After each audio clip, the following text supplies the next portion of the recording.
కడవరి కాలం అనే మా ఆధ్యాత్మిక కార్యక్రమానికి మిమ్మల్ని అందరినీ ఆహ్వానిస్తున్నాం.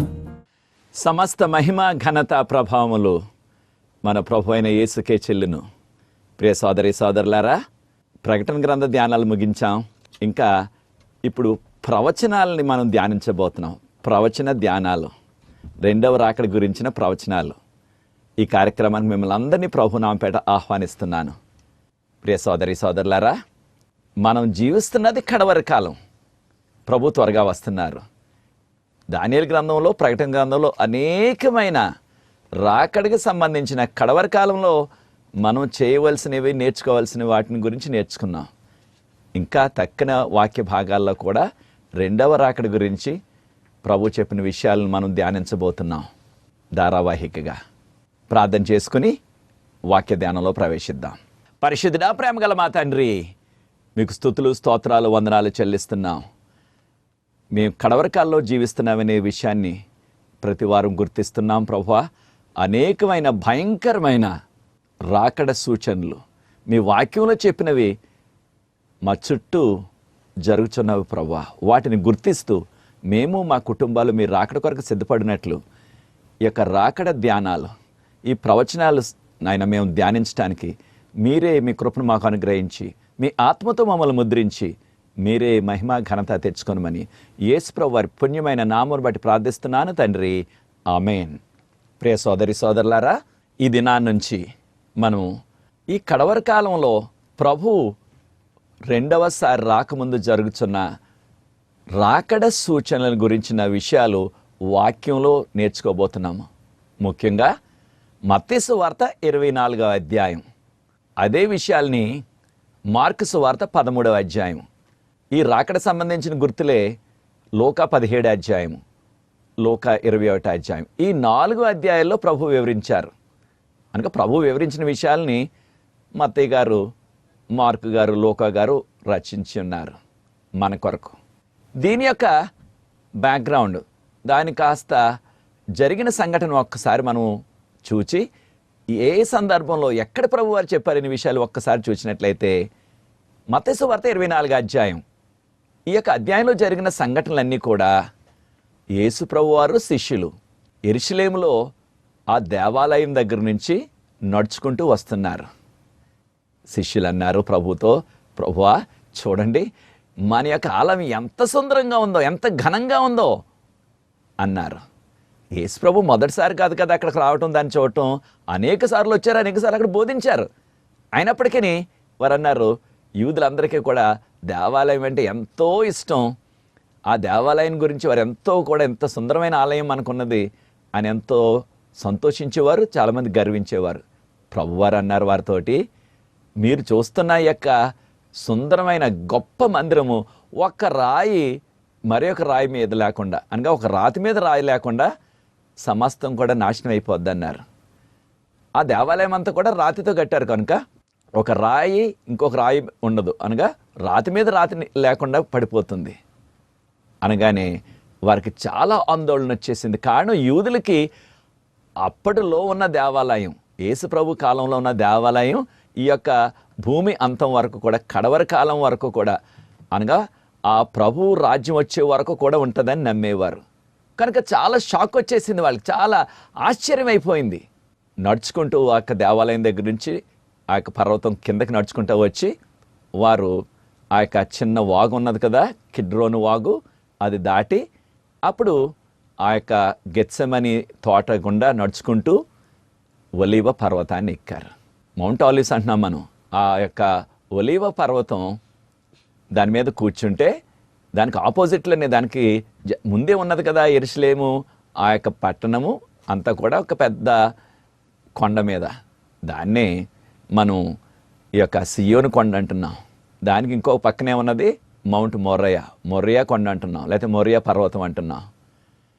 ఇవి కనిపిస్తున్నాయి, వారి కళ్ళ ముందే కనిపిస్తున్నాయి. అప్పుడు శిష్యులు అన్నారు, ప్రభువా మీరు చెప్పారు కదా ఒక రాయి మీద ఇంకొక రాయి లేకుండా పడిపోతుంది అన్నారు. ఎప్పుడు జరుగుతాయి ఈ విషయాలు? మీరు ఆఖరి సమయం ఎప్పుడు మాకు చెప్పండి. ఈ లోకం అంతం ఎప్పుడైపోతుంది మాకు చెప్పండి. ఈ లోకాంతం ఎప్పుడైపోతుంది మాకు చెప్పండి అన్నారు. అనగా దేవాలయం పడిపోవటం అంటే వాళ్ళ ఉద్దేశం లోకాంతం అయిపోతుంది. ఎప్పుడవుతుంది ఈ లోకాంతం? ఎప్పుడు వస్తారు మీరు రెండోసారి మరలా? మీరు రాకడ సమయం ఎప్పుడు అని అడిగారు. అప్పుడు ప్రభువారు చెప్పిన విషయాలు ఈ యొక్క మత్తయి సువార్త 24వ అధ్యాయంలో మనకి చెప్పబడ్డవి. ఈ దినాన్న 2 వచనాలు ధ్యానించబోతున్నాం. మత్తయి సువార్త 24వ అధ్యాయం 5వ వచనం మరియు మత్తయి సువార్త 24వ అధ్యాయం 24వ వచనం. ఈ 2 వచనాల్లో కూడా ప్రభువారు ఎంతో విపులంగా చెప్పారు. ఏమని? రెండవ రాకడ అనగా ఆయన రాకడ ముందు, ఆయన రెండవ రాకడ అనలేదు, ఆయన పుట్టుక మొదట రాకడ కనుక మరలా మీ రాకడ ఎప్పుడంటే అది రెండవ రాకడ. కనుక మీ రాకడ ఎప్పుడు జరుగుతుంది, లోకం అంతా ఎప్పుడైపోతుందంటే కొన్ని విషయాలు చెప్పి మీరు చాలా జాగ్రత్తగా ఉండాలి. Take heed, be careful. దీనికి మీరు చాలా జాగ్రత్తగా ఉండాలి. కారణం ఏంటంటే అనేక మంది నా నామమున నేనే క్రీస్తునని వస్తారు. ఇది ఒక రాకడకు ముందు జరిగే సూచన. ప్రభు రెండో రాకడకు ముందే జరిగే సూచన. ఏమిటా సూచన? అనేక మంది ఆయన నామం పేరట వచ్చి నేనే క్రీస్తునని చెప్పుకునే రోజులు. ఎప్పుడైతే అటువంటి పరిస్థితి వస్తుందో మనం గుర్తించవలసింది ఏమిటంటే ప్రభు రాకడ అతి సమీపంలో ఉన్నది అని. అయితే యేసు ప్రభు చెప్పిన ఈ యొక్క విషయం ఇప్పుడే జరుగుతున్నదా, ఇది వరకు కూడా జరిగిందంటే ఇది వరకు కూడా జరిగిన దాఖలాలు ఉన్నాయి మనకి. కారణం ఏంటంటే శిష్యుడైన యోహాను గారు, ప్రకటన గ్రంథం రాసిన యోహాను గారు, ఆయన ఏమన్నారు?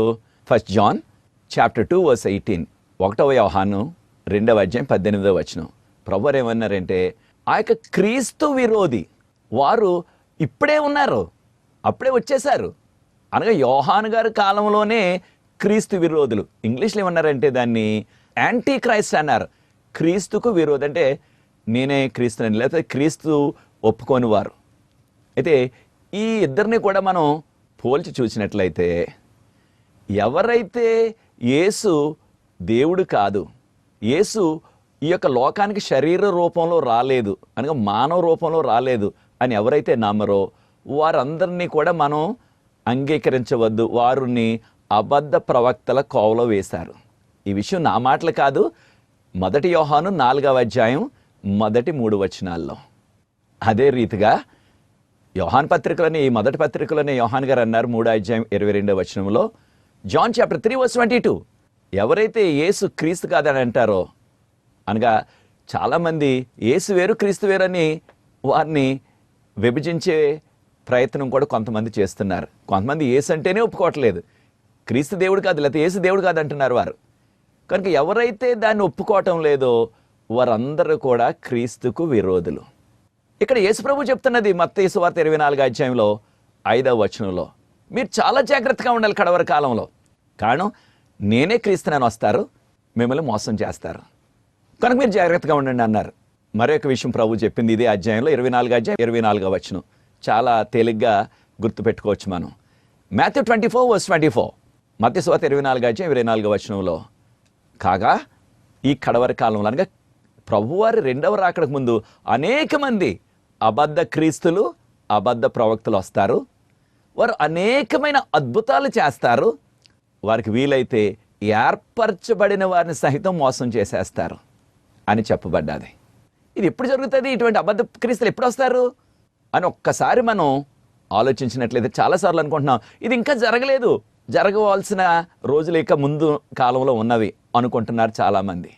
ఒక్కసారి మనం పరిశీలించి చూసినట్లయితే అనేక మంది ఇప్పుడే మన కాలంలోనే అనేక ప్రాంతాల్లో నేనే క్రీస్తునని చెప్పుకుంటున్నవారు, క్రీస్తు వలె వారు పూజలు అందుకుంటున్నవారు అనేక మంది ఉన్నారు. మీకు సమయం ఉన్నప్పుడు ఆ యొక్క ఇంటర్నెట్లో మీరు కొట్టి చూడండి, ఇది one who claims as Christ అని కొడితే కనీసం 200 నుంచి 300 మంది ఒకే ఊర్లో కాదు సమా రకరకాల ప్రాంతాల్లో నేనే క్రీస్తునని చెప్పుకుని అనేక మందిని మోసం చేసేస్తున్నారు.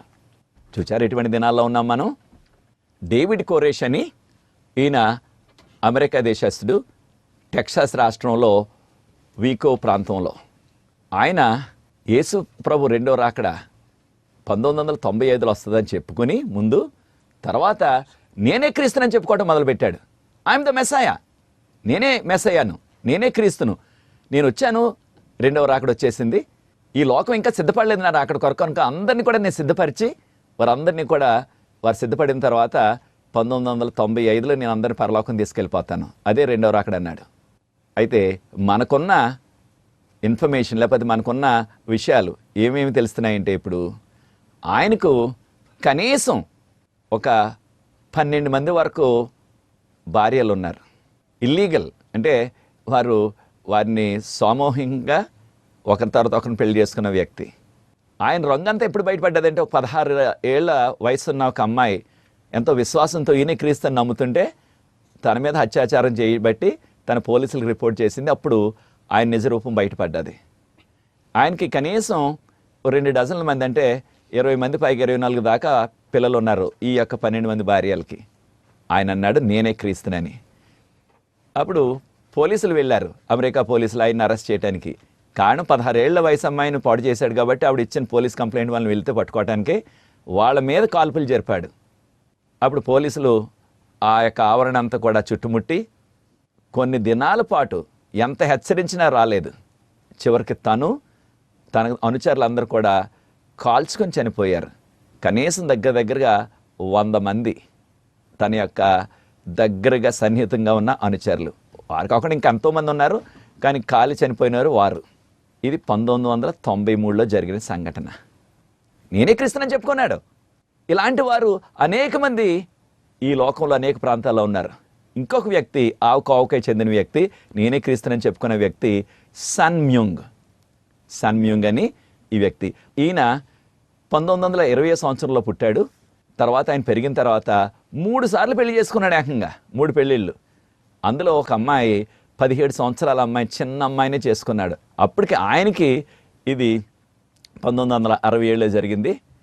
అయితే ఈ వ్యక్తికి అంత పెద్ద వయసులో కూడా పెళ్లి చేసుకుని నేనే క్రీస్తునని చెప్పడం మొదలుపెట్టాడు. 3 పెళ్ళిళ్ళు చేసుకుని 20 మంది పిల్లలు ఏకంగా ఈ 3 పెళ్ళిళ్ళు ఆయనకి. నేనే క్రీస్తుని. అయితే యేసుక్రీస్తు ఏదైతే జరిపించలేకపోయాడో, నెరవేర్చలేకపోయాడో దాన్ని నెరవేర్చడానికి వచ్చాను నేను అని చెప్పుకోవడం మొదలుపెట్టాడు. అందరినీ కూడా, లోకాన్ని అంతని కూడా నేను సిద్ధపరిచి అప్పుడు పరలోకం తీసుకెళ్ళిపోతాను, అదే రెండవ రాకడన్నాడు. ఈయన 2012లో సెప్టెంబరు 3వ తారీఖున చనిపోయాడు. అంతవరకు కూడా అనగా 93 సంవత్సరాలు అంతవరకు కూడా నేనే క్రీస్తునని చెప్పుకొని అనేక వేల మందిని ఆయన యొక్క అనుచరులుగా చేసుకొని వారిని మోసం చేశాడు. చూచారా ఏ రీతిగా చేస్తున్నారు? మనం ఏ రోజుల్లో ఉన్నామో, ఎప్పుడో జరిగిన విషయాలు కాదు, మన రోజుల్లో కూడా. అనగా అప్పుడే నేనే క్రీస్తును అని చెప్పుకుంటూ చలామణి అవుతూ అనేక మందిని మోసం చేస్తున్న పరిస్థితి. కనుకనే ప్రభువారు 2 సార్లు హెచ్చరించారు మనల్ని. ఇంకో వ్యక్తి యాహ్వే బెన్ యాహ్వే, ఆయన పేరు యాహ్వే బెన్ యాహ్వే. యాహ్వే అనే పేరు యెహోవా అని అంటున్నాం మనం పాత నిబంధనలో, ఆ పేరు అనమాట. ఈయన కూడా మరణించాడు, 2007లో చనిపోయాడు ఈయన. అయితే ఆయన చెప్పింది ఏంటంటే, బ్రతుకున్న సమయంలో నేను దేవుని కుమారుణ్ణి.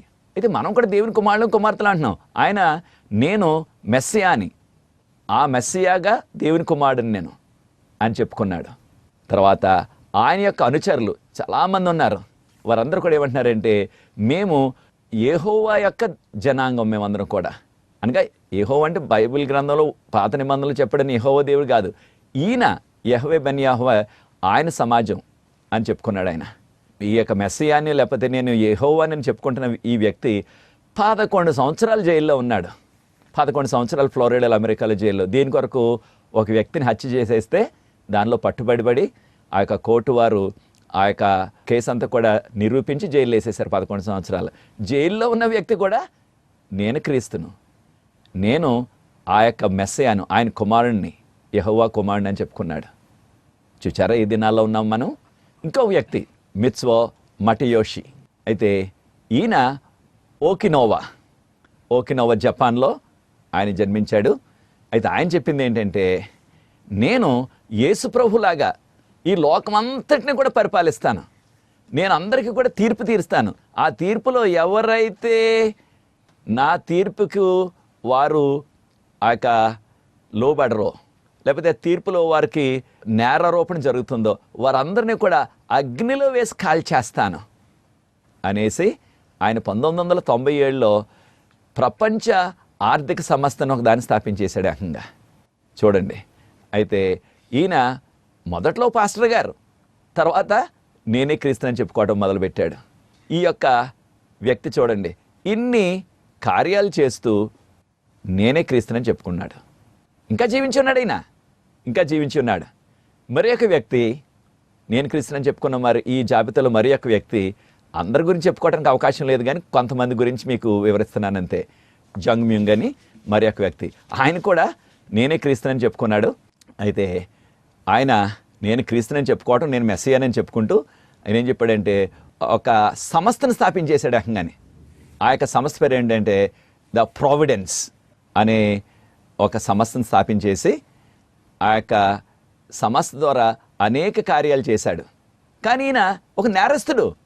ఈ యొక్క కొరియా దేశం నుంచి, సౌత్ కొరియా దేశం నుంచి, దక్షిణ కొరియా దేశం నుంచి 1999లో చైనాకి పారిపోయాడు.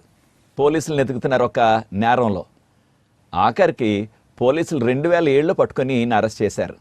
దీనికి ఒక యవనస్తురాలు మీద అత్యాచారం చేసి పారిపోయాడు.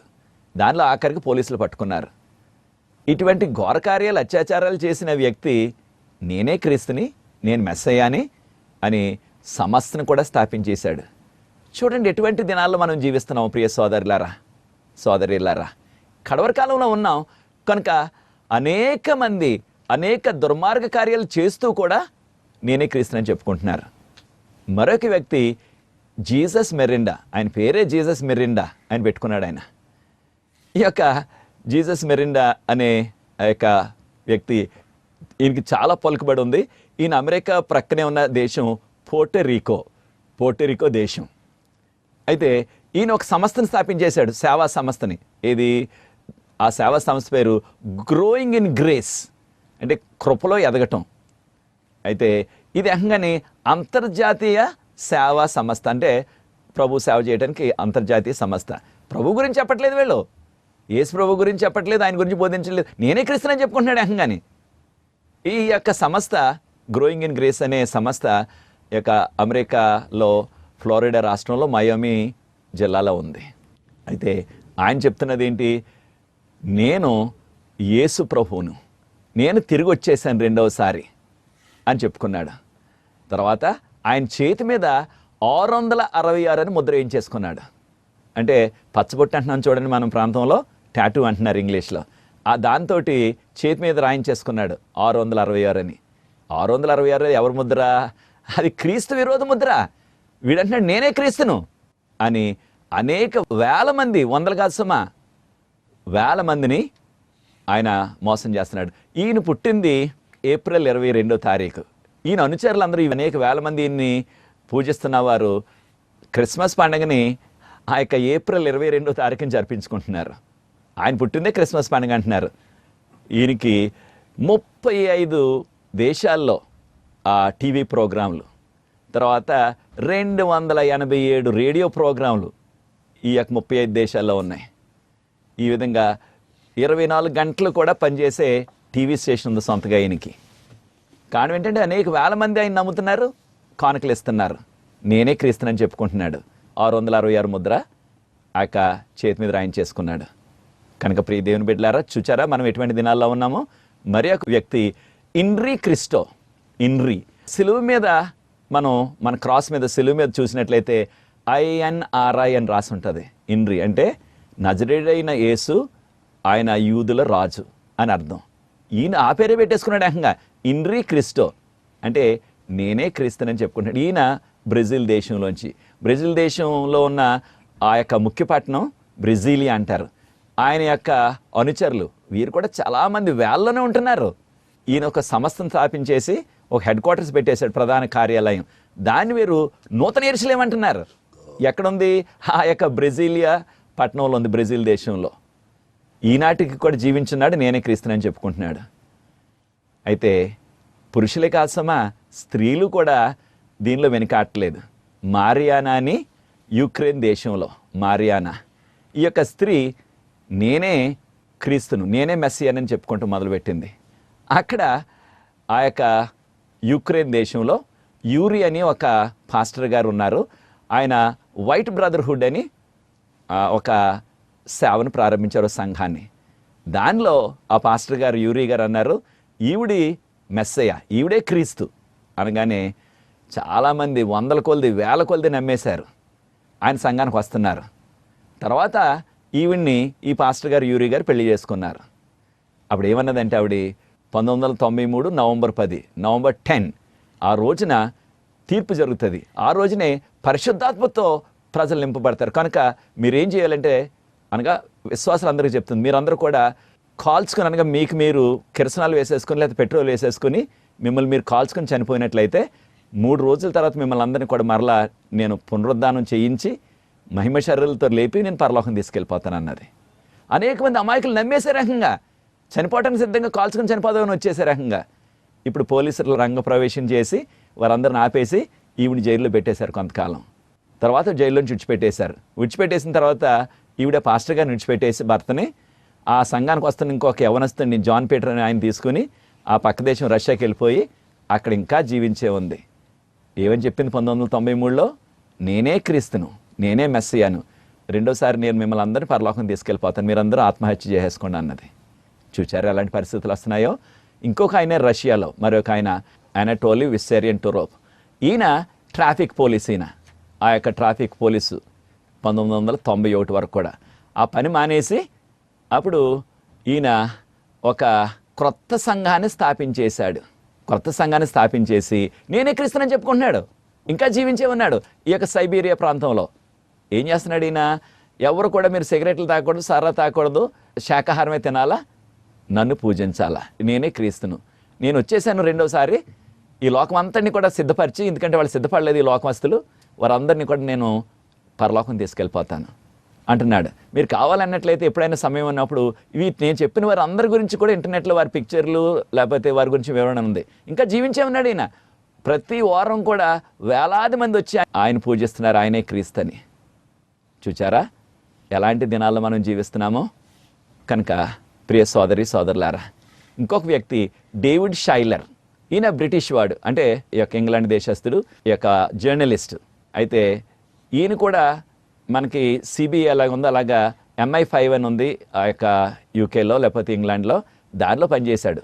కానీ ఈయన కూడా కొంతకాలం జైల్లో వేసేశారు ఆయన చేసిన నేరాలను బట్టి.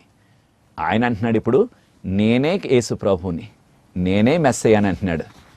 ఒక్కసారి మనం ఆలోచన వీరి పరిస్థితి. నేను చెప్పిన వారందరిలో కూడా నేర చరిత్ర, ప్రతి వాడికి ఉన్న నేర చరిత్ర. ఆ యొక్క ఎవరినో చంపేయటమో, లే అత్యాచారం చేయటమో, లేకపోతే మోసం చేసేయటమో, దగా చేసేయటం, ఇలాంటి నేర చరిత్ర. వీరు అంటున్నారు నేనే క్రీస్తుని అంటున్నారు. ఇంకొక వ్యక్తి ఇప్పుడు, ఈయన యాలన్ జాన్ మిల్లర్ అని సాఫ్ట్వేర్ ఇంజనీర్. ఈయన ఆస్ట్రేలియాలో పెళ్ళయింది, ఈయన భార్య పేరు మేరీ. ఈయన అంటున్నాడు ఇప్పుడు నేనే క్రీస్తును. ఆయన భార్య మేరీ, ఆవిడంట మగ్దలేని మరి అంట ఆ రోజుల్లో. ఈయన అంటున్నాడు ఆస్ట్రేలియా దేశంలో ఉన్నారు. వీరి ఫోటో కూడా మీరు కావాలంటే చూదురు, కానీ నేను చూపిస్తున్నాను ఇప్పుడు, మీరు కూడా కావాలంటే ఇంటర్నెట్లో ఇంకా అనేక విషయాలు ఉన్నాయి వీళ్ళ గురించి. ఈయన అంటున్నాడు నేను క్రీస్తుని, ఈ యొక్క లోకం అంతటిని కూడా తీసుకెళ్ళటానికి సిద్ధపరచడానికి రెండో రకం తీసుకెళ్ళడానికి వచ్చేసాను. నేను యేసుక్రీస్తును ఆ రోజుల్లో, ఇప్పుడు మరలా తిరిగి పుట్టాను, నేను పునర్జన్మ అంటున్నారు చూడండి. అలాగా నా భార్య ఆ రోజుల్లో మగ్దలేని మరియా, ఈ రోజుల్లో అదే పేరుతో నా భార్యగా పుట్టింది. నేను క్రీస్తుని అంటున్నాడు. అనేక మంది వందల కొలది ప్రజలు ఆయన పూజిస్తున్నారు. మనకు ఒక ప్రశ్న రావచ్చు, ఈయన ఆస్ట్రేలియాలో క్వీన్స్లాండ్లో ఉన్నారు, ఎలాగ ప్రజలు అమాయకంగా ఇటువంటి వారిని ఎలా పూజిస్తారు, ఎలా నమ్ముతున్నారు? నేను ప్రభు అంటే, నేను మెస్సీ అంటే, యేసు ప్రభు నేనంటే ఎలా నమ్ముతున్నారు అని మనకు ఆశ్చర్యం కలగవచ్చు. వీరందరూ కూడా అమాయకులు కాదు, లేకపోతే చదువు లేని వారు కాదు. ఎంతో చదువు ఉన్నవారు, విద్య ఉన్నవారు, డబ్బులు ఉన్నవారు, పలుకుబడి ఉన్నారు సమాజంలో. వారు కూడా మోసాలు పడిపోయి నేను ఇప్పుడు వరకు చెప్పిన వారందరిని అనేక మందిని వారు పూజిస్తూ వారు ఈయన యేసు ప్రభు అని నమ్ముతున్నారు. ఇంకొక ఆయన పాస్టర్ గారు, ఆయన అపోలో అని పాస్టర్ గారు. ఈయన ఫిలిప్పీన్స్ దేశస్థుడు. ఈయనకి రేడియో, తర్వాత టీవీ, ఇవన్నీ కూడా ఆయనకి ఇంటర్నేషనల్ ఏకంగా అంతర్జాతీయ పరిచర్య ఉంది ఏకంగా ఈయనకి. ఆయన అంటున్నాడు నేనే క్రీస్తుని. ఆయన ఒక సంఘాన్ని స్థాపించేశాడు, ఏమని? Kingdom of God, Christ the name above every name. అది ఆయన సంఘం పేరు, Kingdom of God the name above every name. అయితే ఈయన ఏం చేస్తున్నాడు? నేనే క్రీస్తునని చెప్పుకుంటున్నాడు, నేనే క్రీస్తునని చెప్పుకుంటున్నాడు. ప్రియ సోదరి సోదరులారా, మనం ఎటువంటి దినాల్లో జీవిస్తున్నాం ఒక్కసారి మనం గుర్తించాలా. ఇంకొక ఆయన మోజెస్ అని, ఆయన కూడా సౌత్ ఆఫ్రికా నుంచి. ఈ యొక్క మోజెస్ గారు కూడా నేనే ప్రభువును, నేనే యేసు ప్రభువుని, నన్ను నమ్మండి, నేనే రెండవ రాకడికి అందరికీ తీసుకెళ్తాను, త్వరలో కుంటివారికి కాళ్ళు, చూపులేని వారికి చూపిస్తాను, తర్వాత చనిపోయిన వారిని కూడా సమాధి చేయడానికి నేను ఇక సిద్ధపడుతున్నాను, ఇవన్నీ చేసి లోకమంతని కూడా మార్చేసి పరలోకం తీసుకెళ్ళిపోతాను అంటున్నాడు. కొంతమంది గురించే మీకు వివరించగలిగాను ఇది నాన్న. ఇలాంటి వారు వందల కొలది ఉన్నారు ఇంకా జీవించే అనేక ప్రాంతాల్లో. ప్రియ సోదరి సోదరుల, ప్రభు హెచ్చరిక చేశారు మనకి. మత్తయి సువార్త 24వ అధ్యాయం 5వ వచనంలో, తర్వాత మత్తయి సువార్త 24వ అధ్యాయం 24వ వచనంలో అబద్ధ క్రీస్తులు వస్తారు, అబద్ధ ప్రవక్తలు వస్తారు, అవసరమైతే వాళ్ళు అద్భుతాలు చేస్తారు, ఆ అద్భుతాల ద్వారా ఏర్పరచబడిన విశ్వాసుల్ని కూడా మోసం చేసేస్తారని. కనుక జాగ్రత్తగా ఉందాం. యేసు ప్రభు నేనే అని చెప్పుకునేవారు అనేక మంది రోజు రోజు పెరుగుతున్నారు. ఎవరిని కూడా మనం నమ్మొద్దు. వాక్యాన్ని మనం నమ్ముదాం, ప్రభువుని నమ్ముదాం. ప్రభువు రాకడొచ్చినప్పుడు ఆయన ఎక్కడో ఒక ఊరిలోనో 2 ఊర్లోనో లేకపోతే కొంతమంది మధ్యన ఉండేవాడు కాదు, అందరికీ కనపడినట్లుగా ఈ యొక్క మెరుపు ఏ విధంగా కనిపిస్తుందో ఆ విధంగా ప్రతి వారికి కనిపించినట్లు మధ్యాకాశంలో ఆయన వస్తారు. కనుక ప్రకటన గ్రంథం 1వ అధ్యాయం 7వ వచనంలో ఇదిగో ప్రభు రెండవ రాకడ వస్తున్నారు, ఇదిగో ప్రభు త్వరగా వస్తున్నారు, ప్రతి నేత్రం ఆయన చూస్తుంది అని చెప్పారు. కనుక మనం జాగ్రత్తగా ఉండి విశ్వాసంలో వాక్యంలో పెరుగుతూ ఆయనకు సాక్షులుగా జీవిద్దాం. ఇటువంటి అబద్ధ క్రీస్తులు ప్రవక్తలు వచ్చిన అద్భుతాలు చేసిన మోసపోవద్దు, ప్రభువులో జీవిద్దాం. అటువంటి కృప మనకు మన కుటుంబాలకు కావాలని కోరుకుంటున్నాను. ఆ యొక్క నిర్ణయం మీదైనట్లయితే నేను ప్రభువునే వెంబడిస్తాను, వాక్యాన్ని నమ్ముతాను అని నిర్ణయం చేసుకున్నట్లయితే నాతో ఏకీభవించండి. మీ కొరకు ప్రార్థిస్తాను. పరిశుద్ధ ప్రేమ గల మా తండ్రి, కడవర కాలంలో జీవిస్తున్నాం. అనేక మంది నేర చరిత్ర కలిగి వారి జీవితాల్లో ఎంతో దుర్భరమైన జీవితాలు జీవిస్తూ కూడా నేనే క్రీస్తునని చెప్పుకుంటున్నారు. అనేక మంది ప్రభు వాక్యం తెలియక వాక్యాన్ని చదువుతలేదు కనుక వారు మోసపోతున్నారు తండ్రి. ఈ కడవర కాలంలో మేము మోసపోకుండా ఉండేలాగా మీరు మాకు హెచ్చరిక చేశారు మత్తయి 24వ అధ్యాయంలో. ఆ హెచ్చరికను మేము ఆయన నమ్ముచు ఈ వాక్య ప్రకారంగా జీవిస్తూ మీరు త్వరలో వచ్చినప్పుడు ఆ మధ్యాకాశంలో మీరు మా కొరకు ప్రత్యక్షమైనప్పుడు ఆయన మేము ఎత్తబడి ఆ యొక్క జనాంగంలో మేము మా కుటుంబాలు ఉండేలాగున బలమైన విశ్వాసం మాకు దయచేయమని, నీ ప్రత్యేకమైన కృపతో మమ్మల్ని నింపమని, నీ ఆశీర్వాద కొరకు ఎవరైతే వేచిన వారందరినీ దీవించమని యేసు ప్రభువు వారి పరిశుద్ధమైన నామమును బట్టి ప్రార్థిస్తున్నాను తండ్రి, ఆమెన్. ప్రియ సోదరి సోదరులారా, ఈ యొక్క పరిచర్య ముందుకు సాగటానికి ప్రభు మిమ్మల్ని ప్రేరేపించినట్లయితే తెర మీద వచ్చే నంబర్కు మమ్మల్ని సంప్రదించండి. ఈ యొక్క సేవలో మీరు కూడా పాలుభాగస్తులు అవ్వండి. ఎటువంటి మీకు ప్రశ్నలు ఉన్నప్పటికీ దానియేలు గ్రంథం, ప్రకటన గ్రంథం, ఈ కడవరి కాలంలో జరిగే ప్రవచనాల గురించి మీకు జవాబులు చెప్తాం వాక్యపు వెలుగులో. ప్రభు మిమ్మల్ని ప్రత్యేకంగా దీవించుగాక. ఈ కార్యక్రమం కొరకు ప్రార్థించండి. God bless you.